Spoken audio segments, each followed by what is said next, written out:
하나님께서 우리한테 하시고 싶은 이야기가 있습니다. 아마 압축을 한다면은 몇 가지로 요약할 수 있을 것입니다. 그 중에 하나, 이런 말씀을 때로는 잔소리처럼 하시는 말씀입니다. 야곱아, 너를 창조하신 여호와께서 지금 말씀하시느니라. 이스라엘아, 너를 지으신 이 여호와께서 말씀하시느니라. 그리고는 이 거창한 하나님, 창조주 하나님, 이스라엘을 선택하셔서 부르신 그 하나님이, 그 위대하시고 크신 하나님께서 이렇게 말씀하십니다. 너 두려워하지 말라고. 내가 너를 구속하였고 내가 너를 지명하여 불렀나니 그리고 넌 내 것이라고. 이렇게 하나님 말씀하십니다. 가끔 그 말씀을 볼 때마다 마음이 많이 편할 때도 있고 힘을 얻을 때도 있고 그렇습니다. 이사야서 43장 1절 우리 함께 같이 읽습니다. 야곱아, 너를 창조하신 여호와께서 지금 말씀하시느니라. 이스라엘아, 너를 지으신 이가 이제 말씀하시느니라. 너는 두려워하지 말라. 내가 너를 구속하였고 내가 너를 지명하여 불렀나니 너는 내 것이라. 이 말씀보다가 더 놀라운 축복, 놀라운 약속 어디 있습니까? 이 말씀이 하나님께서 여러분에게 주시는 이 아침에 축복의 약속, 하나님의 말씀이 되기를 바랍니다. 지난주에 인디애나폴리스 근처에 리트리트 센터에 있었습니다. 미국 공군 채플린 출신의 한 목사님께서 이런 말씀을 하셨습니다. 부활절기에 설교가 끝난 다음, 자기가 아니라 다른 채플린이 설교를 했는데 끝난 다음 군인 한 명이, 병사 한 명이 설교를 하셨던 그 군목, 그분에게 따라다니면서 너무너무 아주 놀란 말로 awesome, awesome 감탄하면서 어떻게 그렇게 설교를 잘하느냐 너무너무 그 말을 했습니다. 왜냐하면 자기는 당신이 오늘 아침에 우리한테 했던 이 설교를 4번이나 똑같이 들었다고. I have heard the message 4 times. exactly same. 글자 하나 안 틀고. 설교한 이 군목 목사님은 너무 민망하고 너무 창피해서, 왜냐하면 남들은 모르지만 어디 인터넷에 있는 괜찮은 설교를 카피해서 했거든요. 그런데 다른 목사님들도 그랬던가 봐. 그 주간에 부활절 특별히 절기니까. 근데 이 군인은 너무 단순해서, 너무 순수해서 사람들이, 목사님들이 어느 설교를 카피했다는 것은 상상도 못하고 하나님은 살아계신다, 자기를 위하여 이 똑같은 설교를 가는 데마다 해주었다고. 이 목사님이 너무 창피해서 자기는 아니까. 근데 따라다니면서 다가하는 그 테이블 옆에 와서도 awesome, awesome 그러고 화장실까지 따라와가지고 awesome, awesome 그러면서 정말 하나님은 대단하시다고 그렇게 말했었다는 이야기를 들었습니다.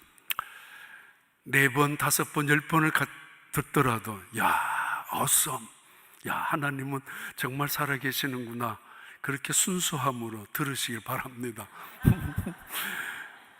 어떤 교회 목사님이 다른 목사님 설교를 몇 번 카피해서 설교를 했습니다. 요즘 인터넷이 많이 있으니까. 근데 그 교회에서 누군가가 들켜 알게 되어서 나가게 되었습니다.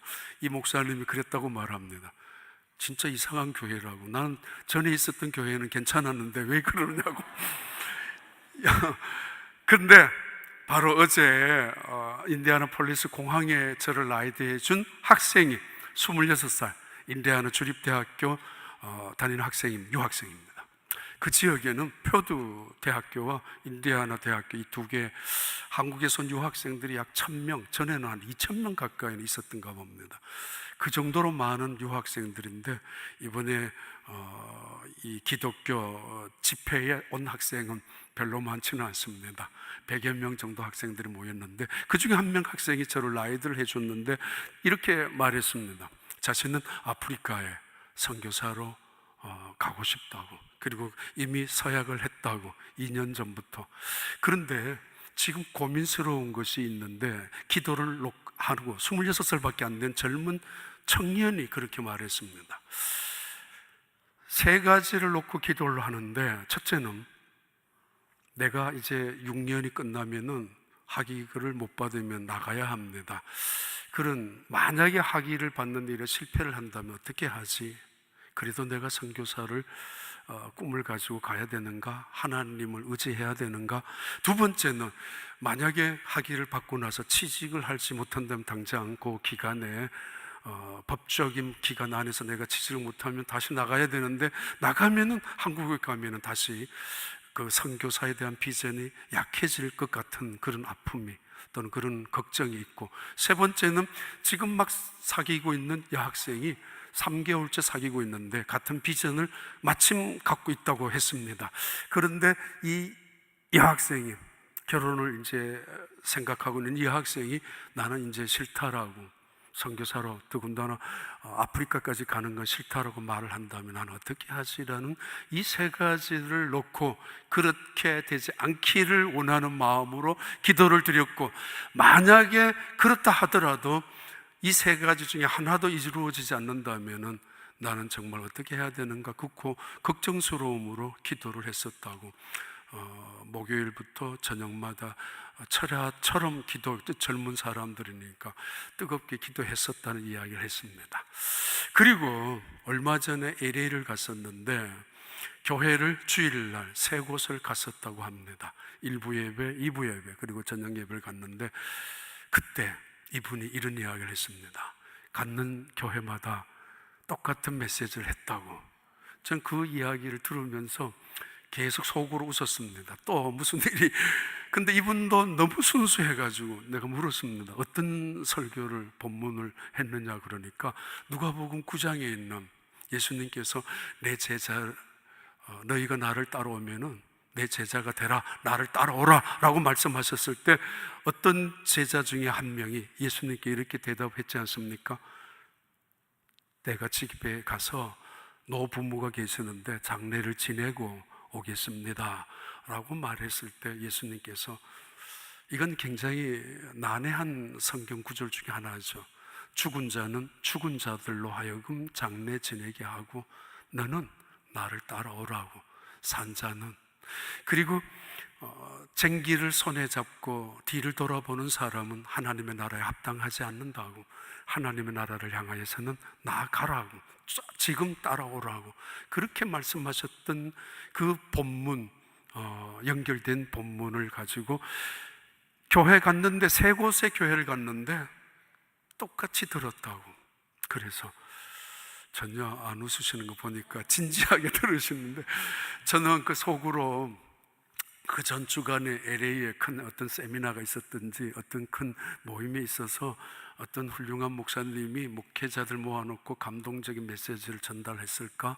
그래서 아니면은 정말 이 학생을 위해서 하나님께서 선교사로 확실하게 그분에게 흔들리지 아니하도록 확신을 주기 위해서 그랬는가? 이 학생은 그렇게 들었습니다. 하나님께서 나에게 주신 확신으로. 그래서 어떤 일이 있어도 나는 이 선교사에 대한 꿈과 비전을 놓치지 않을 거라고.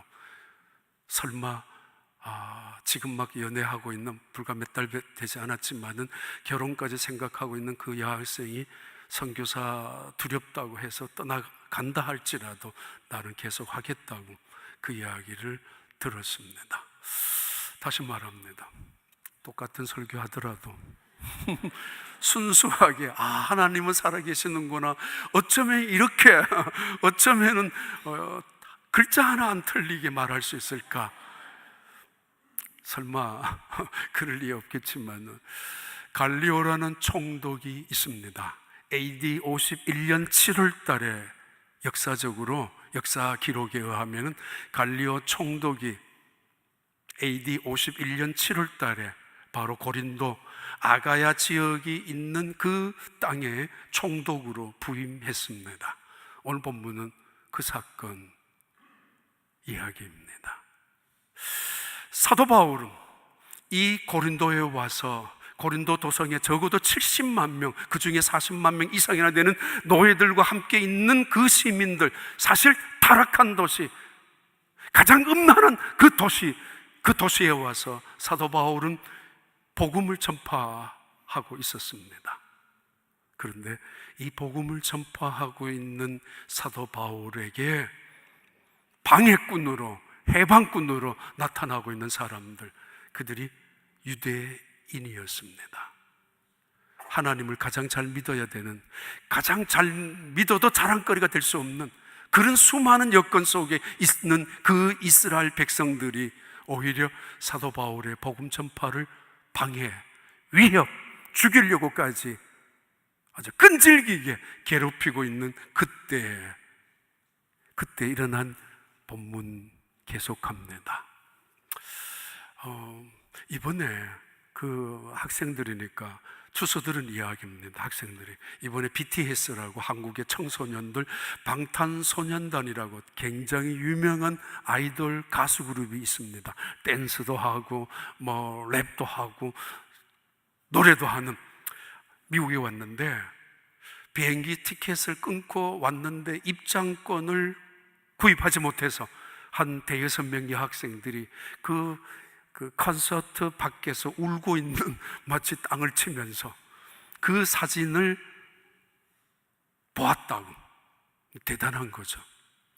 어떤 여자 학생들 그룹은 미국에서 그 콘서트 끝나고 나서 유럽까지 비행기를 타고 그 공연에 가기도 했었다고. 관심이 있으니까, 마음이 있으니까. 내가 원하는 가수들, 내가 원하는 어떤 대단한 탤런트들, 어떤 것을 보기 위해서 관심이 있으니까.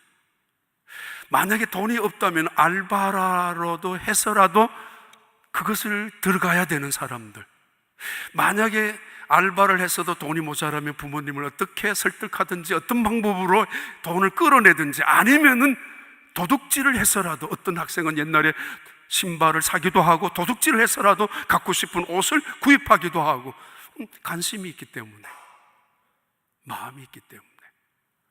어느 날 새벽에 말씀드렸습니다만, 꽤 오래전에 대학교 채플 시간에 초청을 받은 적이 있습니다. 설교를 미리 제목을 달라고 해서 보낸 적이 있습니다. 제목이 혹시라도 그 제목 보고 한 사람이라도 더 올까봐 죽고 싶은 마음, 이렇게.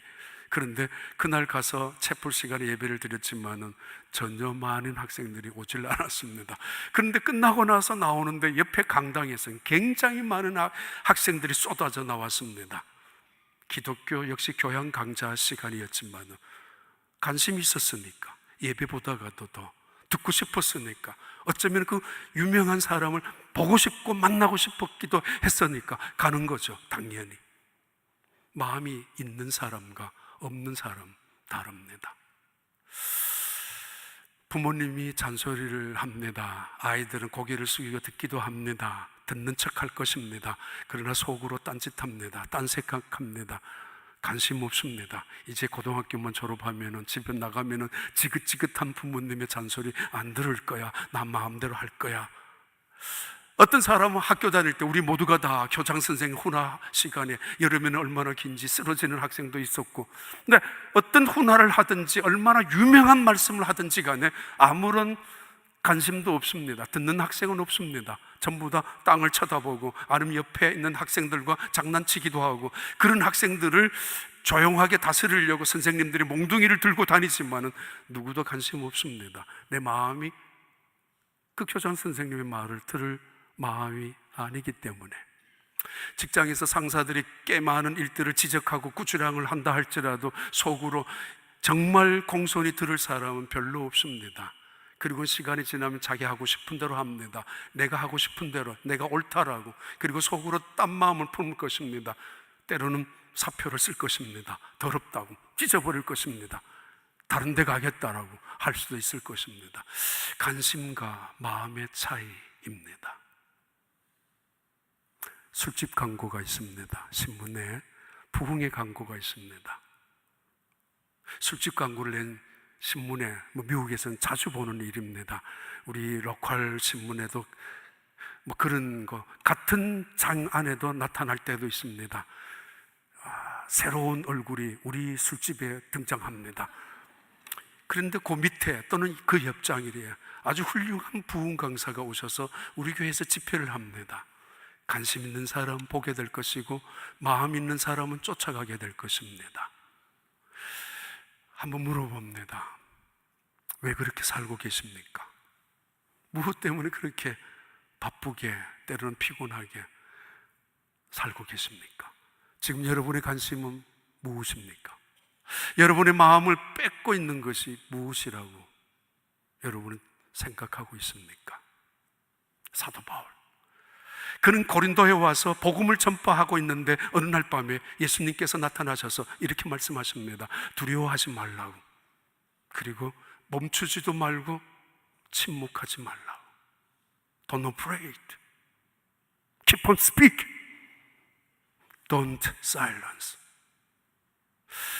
하나님께서 우리에게 그렇게 하시고 싶었던, 마치 잔소리처럼 하시고 싶었던 말씀 중에 하나도 두려워하지 말라입니다. 세상에 두려운 일들이 많이 있기 때문이라는 사실을 전제하고 있습니다. 두려워하지 말라, 놀라지 말라, 나는 너의 하나님이 됨이니라, 내가 너와 함께 함이니라 라고 하시는 하나님의 말씀은 이 세상 살아가면서 뜻하지 않는 일, 내가 원하지 않는 일들도 닥칠 때도 있고, 심지어 내가 복음을 들고 하나님의 나라를 위하여 살아계신 하나님의 이름을 짊어지고 세상을 향하여, 그 타락한 도시 고린도를 향하여 복음을 외치고 있는 그 순간에도 왜 그렇게 사는 사람이 있는지 모르지만은 목숨을 걸듯이 어떤 사람들은 사도 바울을 끌어내리려고 죽음의 위협을 가하는 사람들도 있을 수 있다라는 이야기입니다. 내가 이 일만 시작하면은 모든 일이 잘 될 것 같고, 내가 임직만 하면은 모든 사람들이 나를 칭찬하고 환호할 것 같고, 내가 사명을 가지고 이 선교의 길을 시작만 한다면은 탄탄대로처럼 하나님의 살아계심이 나를 부르시고 나를 선택하시고 나를 사명자로 세워주신 하나님께서 당연히 강도 갈라지게 하실 것이고 불 속에서도 나를 태우지 않을 것이라는 확신이 있는 믿음으로 시작했지만은, 그러나 대적하는 사람이 있다는 것입니다. 그때도 두려워하지 말라고, 그리고 너가 말하는 말을 멈추지 말라고. 할 만큼 했으니까 이제는 안 해, 아니 나는 이제는 다시는 안 한다고, 해봐야 무슨 소용이 있느냐라고, 아니 난 지쳤어, 난 더 이상 하기 싫어, 말을 멈추는 사람들, 봉사를 멈추는 사람들, 그리고 휴식을 취하기를 싶어하는 사람들, 나 이제 쉬고 싶다고. 주님 말씀하신 말씀입니다. 멈추지 말라고. 너의 그 복음의 외침을 통하여 지금 들어야 될 누군가가 귀를 기울이고 있는데, 그리고 침묵하지 말라고. 때로는 침묵이 금인 것처럼 생각하고 입을 다물 때가 있습니다. 내 하나 입 닫고 있으면 되지 뭐 라고 생각할는지 모르지만은, 그러나 예수님께서는 관심이 있습니다. 내가 묻어둔 나의 재능, 묻어둔 나의 은사, 묻어둔 나의 시간, 물질 말입니다. 하나님의 눈길이 거기에 가고 있고 하나님의 손끝이 그곳을 가르치고 있습니다. 어쩌면 숨겨놓은 것까지 하나님은 말씀하시기도 합니다. 감추지 말라고, 남겨두지 말라고, 침묵하지 말라고. 모든 사람들이 부모님의 잔소리를 들으면서 딴 생각하는 자식들이 다 그렇지는 않습니다. 교산 선생님 어떤 훈화를 들으면서 어떤 사람은 번개처럼 스쳐가는 영감을 얻을 때도 있고, 직장 상사의 꾸지람을 소리를 들으면서 인생을 바꾸는 사람들도 있고, 똑같은 이야기지만 어떤 사람은 가슴에 새겨놓는 사람들도 있습니다. 어제 오셨는지 모르겠지만 우리 선교팀들, 이용훈 선교사님 팀이 10분 가까이 왔습니다. 찬양도 대단히 압도적인 느낌을 당하는, 정말 대단한 분들이구나, 분이구나. 그리고 간증을 들으면서 몇 가지 느낀 거 있는데, 그 중에 하나가 하나님은 사람을 정말 기가 막히게 훈련시키시고 그리고 놀랍게 사용하시는 하나님. 그 중에 하나가 하나님은 골든타임을 원하십니다. 캘리포니아에 많은 사람들이 죽었습니다만 사실은 빨리 피해야 될 시간을 놓쳐버렸고, 물난리 났을 때에도 죽는 사람들은 떠나가야 될 시간을 놓쳐버린 사람들입니다. 그 시간 골든타임이라고 부를 수 있습니다. 우왕좌왕하면서 골든타임을 놓쳐버리고 갈팡질팡하면서 놓쳐버리고 결국은 다 망할 때가 있습니다. 그래서 빈손 들고 병든 몸을 가지고 주님 앞에 찾아 나올 때도 있습니다.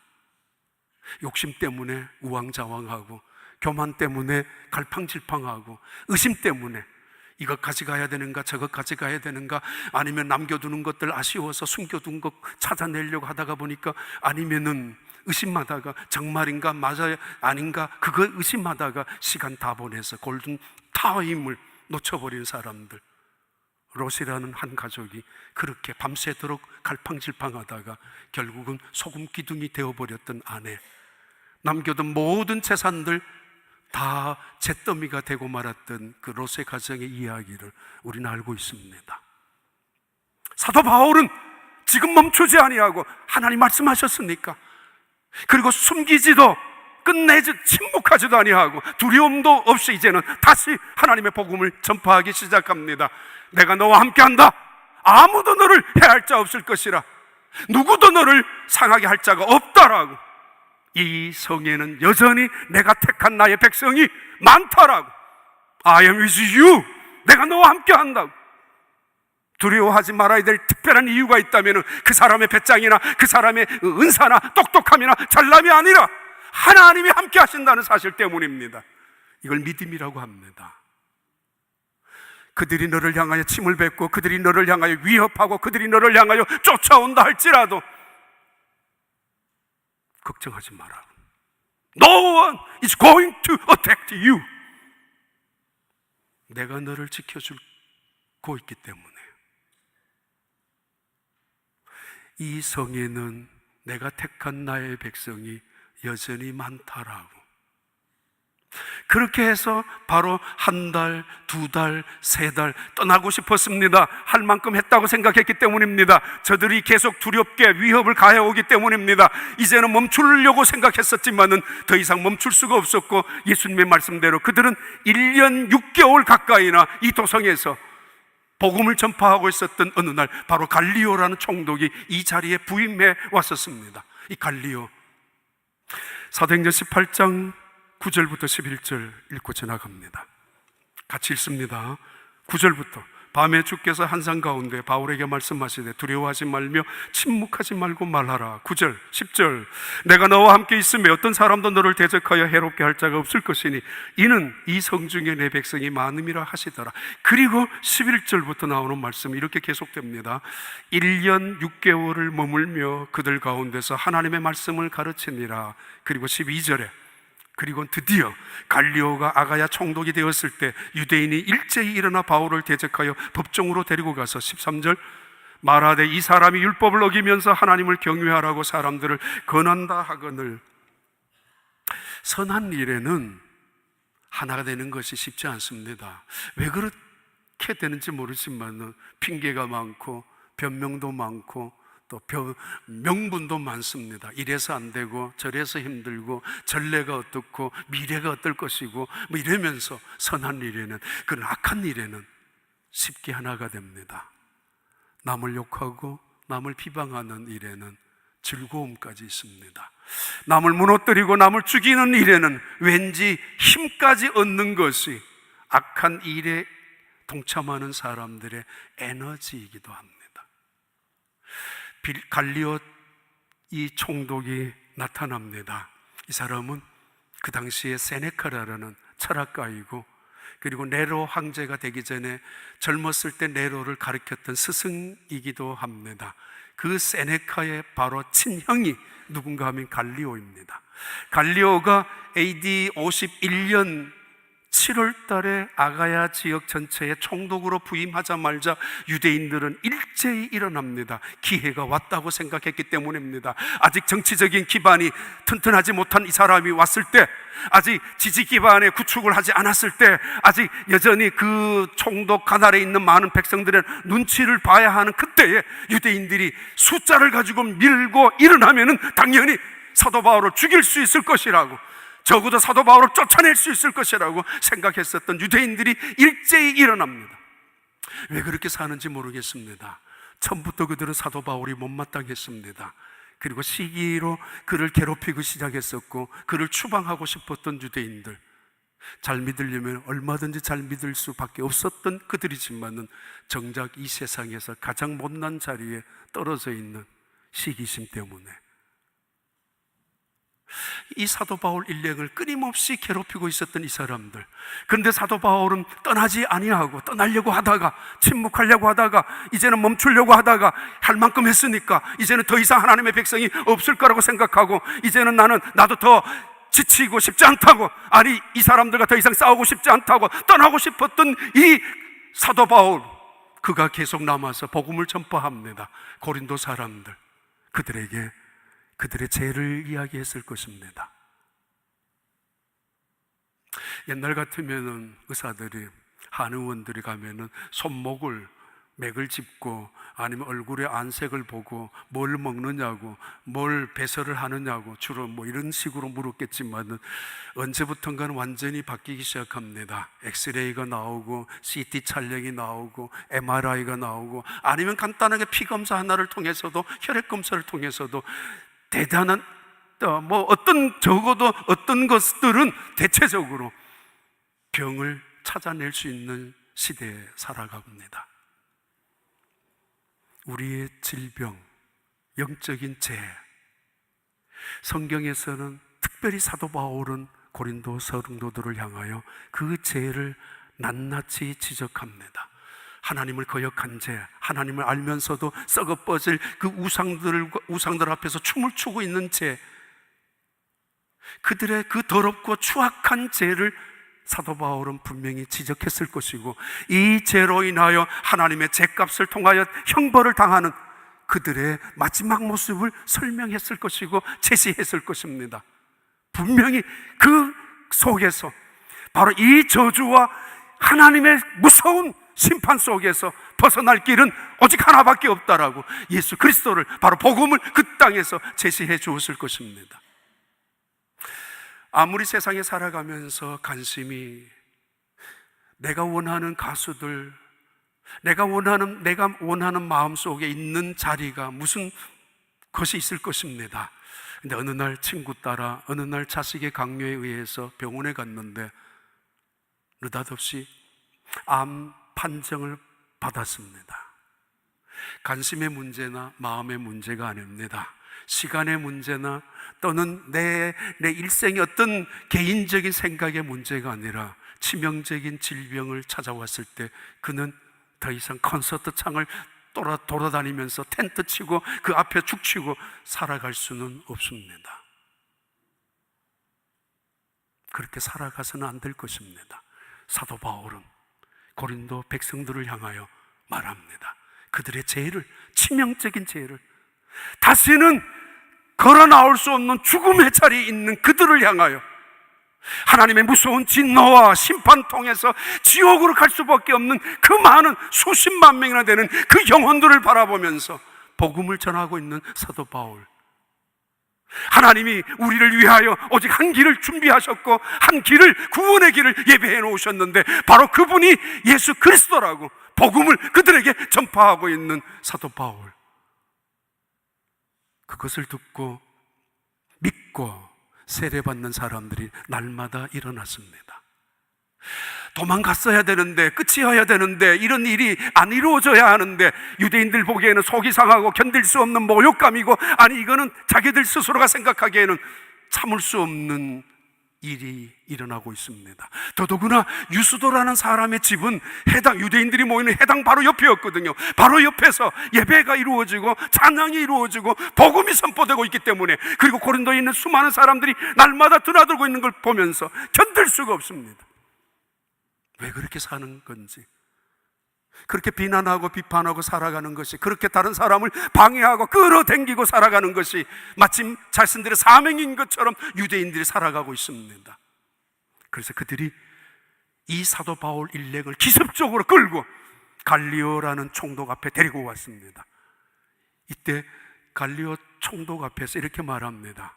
총독님, 이 사람은 당신 나라의 법을 어기고 있습니다. 이 사람을 선동죄로 추방하든지 감옥에 집어넣든지 매를 맞게 하든지 사형을 시키십시오.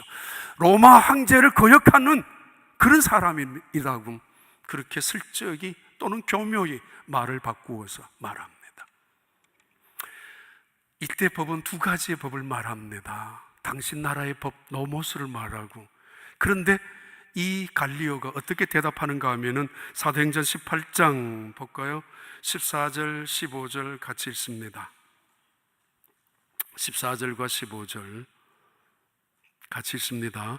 바울이 입을 열고자 할 때에 갈리오가 유대인들에게 이르되, 너희 유대인들아, 만일 이것이 무슨 부정한 일이나 불량한 행동이었으면 내가 너희 말을 들어주는 것이 옳거니와, 너희들이 말하는 대로 이 사람이 나쁜 짓을 해서 사회적인 법을 어겨서 로마의 법을 어겼다면은 내가 이 사람을 너희들이 원하는 대로 감옥에 집어넣겠지만은, 그러나 바울이 자기가 변명을 하려고 하는 순간에 바울에게 입을 멈추게 하고 갈리오가 말하는 것입니다. 5절 봐요. 만일 문제가 언어와 명칭과 너의 법에 관한 것이면, 너의 법, 율법에 관한 것이면 너희가 스스로 처리하라. 나는 이러한 일의 재판장이 되기를 원하지 아니하노라. 이 유대인들은 갈리오라는 총독을 얕보았을 것입니다. 섣불리 보았습니다. 그러나 갈리오는 분명하게 대답합니다. 정치를 종교와 이용하게 하지 말라고. 정치와 종교가 결탁하면 부패가 이루어지고, 종교가 권력을 뒤엎기 시작하면 타락하기 시작하는 것이 뻔하기 때문입니다. 분명히 내가 봤을 때 이것은 로마의 법에는 상관없다. 너희들끼리 종교법, 너희들 가지고 있는 율법의 법 안에서 이루어지는 사건이니까 너희들이 알아서 하라고. 그들의 생각과는 전혀 딴판의 문제가 터지고야 맙니다. 반전이 일어납니다. 당연히 갈리오란 총독은 자기들의 위세 앞에, 자기들의 숫자 앞에, 자기들의 그 힘, 물리적인 폭력이라는 그 힘 앞에 굴복할 줄 알았습니다. 그리고 자신들의 눈치를 볼 줄 알았던 그들의 생각은 전혀 바뀌고 말았습니다. 두 번째 반전이 일어나죠. 그것이 어떤 반전인가 하면 또 하나의 반전이 일어나는데 16절 17절의 말씀입니다. 같이 읽습니다. 그들을 법정에서 쫓아내니 17절, 모든 사람이 해당장 소수대네를 잡아 법정 앞에서 때리되 갈리오가 이 일을 상관하지 아니하니라. 두 번째 반전 또 하나 일어납니다. 쫓겨난 유대인들이 돌아가면서 하풀이를 하는데 소수대네라는 해당장이라는 한 사람에게 매를 가하고 그들이 폭력적으로 이 사람을 짓밟기 시작합니다. 왜 그랬는지 정확히는 알 수 없습니다. 선동가여서 시작은 같이 시작했는데 나중에 꽁무니를 내리고 있는 것이 못마땅했는지, 아니면 처음부터 이 소수대네라는 사람은 예수 믿는 사람이었는지, 예수님에게 우호적인 사람이었는지 확실하진 않습니다만은 고린도전서 1장 1절을 보면 이 소수대네는 나중에 예수 믿는 사람으로 우뚝 세워지게 됩니다. 그 자리에서 매를 맞고 있는 이 사람, 데이비 플랫이라는 남침내 교단의 목사님, 젊은 목사님이십니다. 알라바마 버밍햄 브룩힐스 침례교회의 담임 목사님으로 본인이 이야기한 대로 최연소 미국의 초대형 교회 담임 목사로 임직했던 분입니다. 2,000명 정도의 교인이 모였던 교회였지만은 불과 얼마 되지 않아서 4,000명이나 되는 교인들이 나오게 되는, 부흥하게 되는 교회의 담임 목사로서, 잘 나가는 목사로서, 인정받는 목사로서 있었던 그때 어느 날 아시아 어느 지역을 방문합니다. 아마 중국 어느 지역이었던 것 같습니다. 20명 남짓한 예배자들이 모여서 찬양하고 기도하고 찬양하고 기도하고 설교를 하는 그 시간이 3시간에서 4시간, 5시간 온종일 이었다고 합니다. 시간의 문제, 할 일이 없으니까 얼마든지 그럴 수도 있겠지만은 그것을 떠나서 성령의 임재를 느꼈고 그들의 가슴이 얼마나 뜨거웠는지, 지금 공산당이 나타나가지고 그들의 목을 벤다고 할지라도 당연히 찬양하며 목을 내놓을 수 있는 사람으로 느꼈던 그때의 충격을 가지고 미국으로 돌아옵니다. 그래 와서 자기들 교회에 이렇게 이야기를 했습니다. 여러분, 예수님을 믿습니까? 예, 그랬습니다. 그러면은 두 번째 질문 앞에 대답하시기 바랍니다. 여러분은 예수님, 여러분의 구주가 되시는, 여러분의 구원자가 되시는 예수님을 사랑하십니까? 예. 그리고는 다시 이분이 확실하게 물었습니다. 그럼 그 예수님의 말씀에 순종하십니까? 얼마나 순종하십니까? 어떻게 순종하십니까? 만약에 4,000명이 되는 그 교회 앞에서 하루 종일 예배를 드린다면 그 뜨거운 마음으로, 간절한 심정으로 마치 목숨을 내어놓듯이 하나님을 사랑하듯, 아니 지금 당장이라도 하나님이 내게 말씀하시는 그 말씀 앞에서 예! 라고 순종하면서 복음을 들고 세상으로 향해 나아갈 수 있는 그런 사람들이 몇 명이나 될 것인가의 문제 앞에서 그는 고민하기 시작했었고, 그때부터 그는 책을 썼는데 그 책 이름이 레디칼이라는, 오래전에 한 번 말씀을 드렸습니다. 레디칼, 점잖게 예수 믿는 게 아닙니다. 순하게 그냥 적당히 합리적이고 이성적인 그런 단계를 뛰어넘는 어느 순간은 근본적인 변화를, 개혁적인, 아주 혁명적인 내 인생의 변화를 이야기하는 책이기도 합니다. 그리고 나중에는 다시 팔로우 미라는 두 번째 책을 지었지만, 지금은 그 교회에 떠나서 미국 세계에서 가장 큰 교단인 남침내 교단의 선교 본부의 총책임을 맡고 있는 그런 목사님으로 사역하고 계십니다. 그분이 말씀합니다. 하나님의 뜻을 찾으려고 기도하지 마세요. 언제까지나 하나님의 뜻이, 나를 향한 하나님의 계획이 무엇인지 언제까지나 그 기도하면서 응답받으려고 기다리지 마십시오. 먼저 순종하십시오. 순종하십시오. 두려워하지 말라고 하셨잖아. 멈추지도 말라고 하셨잖아. 침묵하지도 말라고 하셨잖아. 너가 물속에 있을지라도 내가 함께 할 것이고, 강물 속에 있더라도 강물이 엄물지 못할 것이며, 불 속에 있더라도 그 불이 너를 사르지 못하리니. 왜? 너와 함께한 하나님, 내가 너를 지었고 내가 너를 만들었고 창조하신 내가 너를 구속하여 지명하여 낸 내가 누군 줄 아느냐고. 나는 여호와라고.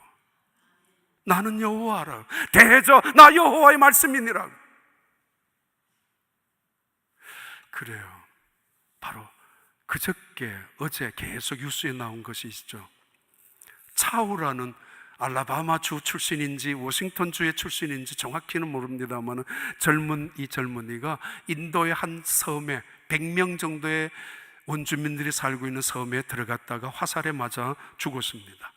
20일 전에 일어난 일인데, 이 시체를 찾기 위하여 미국에 있는 몇몇 선교단체에서 비행기 헬리콥터로 그 시신을, 무덤이 있는 무덤을 찾아내고 나중에 그저께부터 뉴스가 나오기 시작한 사람입니다. 존 알렌 차우. 그가 죽었지만은 가방 안에는 복음을 전달하기 위하여 들고 갔었던 많은, 그들을 돕기 위하여 들고 갔었던 그런 용품들이 있었습니다.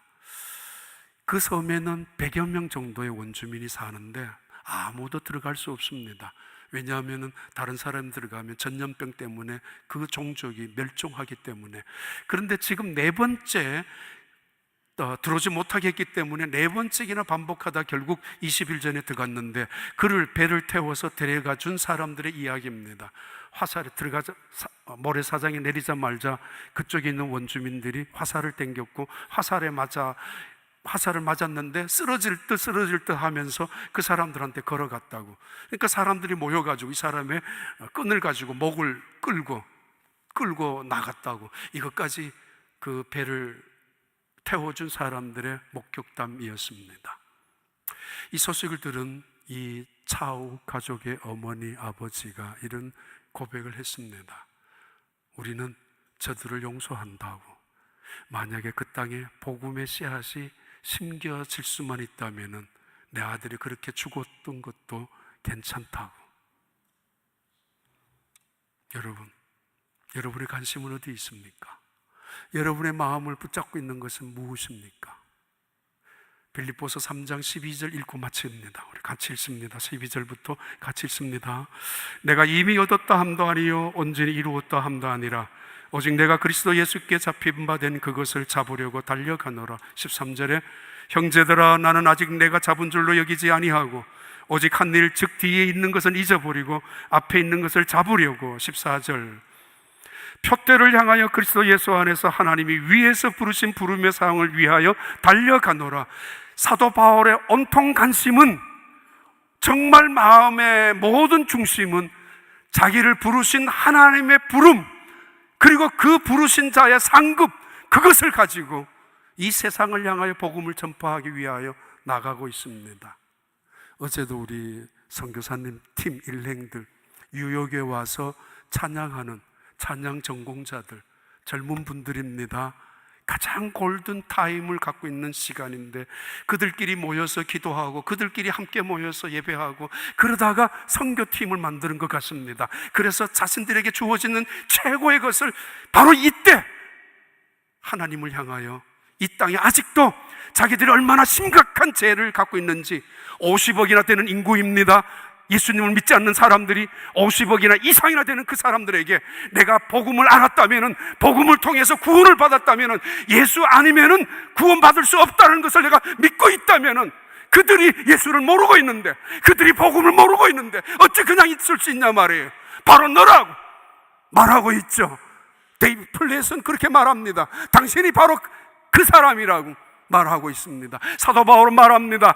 내가 나의 뜻과는 상관없이 하나님의 종이 되었고 나의 의지와는 상관없이 하나님의 종, 그것도 이방인의 종으로 붙잡혔지만은 그러나 억지로 살지 않겠다고, 마지못해서 죽지 못해서 끌려다니면서 살지 않겠다고. 내가 어쩌다가 이런 사람 만나서, 내가 어쩌다가 이런 교회까지 와서, 내가 어쩌다가 미국까지 와서 내가 이런 짓을 한다고, 먹고 살기 위하여 이런 일을 한다고 우습게 여기지 말라라고 할는지 모르겠지만은 사도 바울은 이방인의 사도가 될 줄 꿈에도 생각하지 않은 사람입니다. 그러나 어느 날 하나님이 그를 이방인의 사도로 삼아 놓았습니다.